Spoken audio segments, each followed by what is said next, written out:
Hi, it's Dr. Adam Jaffe from Montgomery Animal Hospital. A question that I get asked fairly often is pet insurance. Should I get it? Shouldn't I get it? Is it right for my pet, my cat, my dog?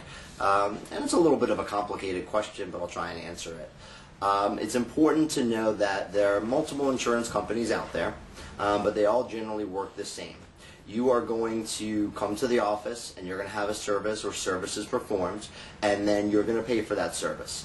Then what we're going to do is you're going to fill out an insurance claim with a diagnosis, or it's going to be a wellness visit, and we're going to check that off, and then you're going to submit that to your insurance company.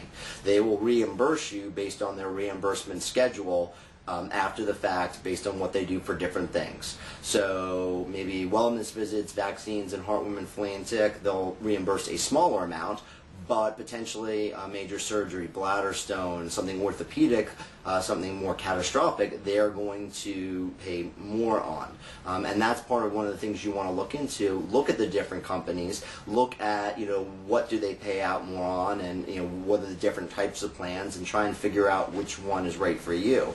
Shopping for insurance for your pet is not that much different than shopping for insurance for yourself or for car insurance. You have to find a combination of price as well as benefits offered.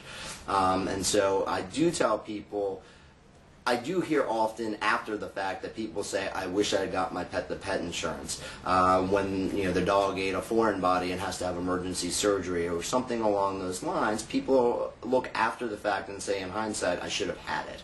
And I tell those people, I understand what you're talking about. So it's also important to know that it doesn't necessarily pay as much for the wellness stuff. You're going to get a little kickback. You're preparing yourself for the catastrophic or for the emergency that's going to cost you a lot more money, and you have to decide, is it worth it? Do I have this crazy chocolate lab that's running around my yard and may tear out his ACL, or do I have the 2-pound Chihuahua that never leaves the couch? You have to factor that into your decision as well.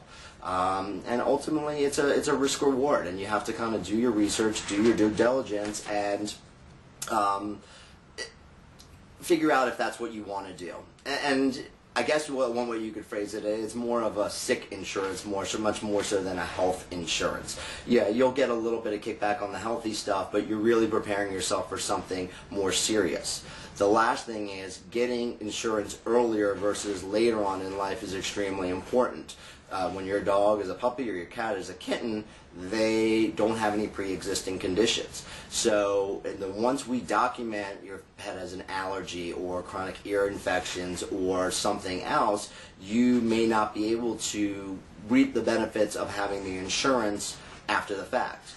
Your pet has a bladder stone surgery and you don't have the insurance, but then you get the insurance. I don't know specifically, but that may be count as a pre-existing condition. You may not get coverage. So I hope that answers your questions. My name is Dr. Adam Jaffe from Montgomery Animal Hospital in Rockville, Maryland. Feel free to give us a call at the number or visit us at our website. Thank you.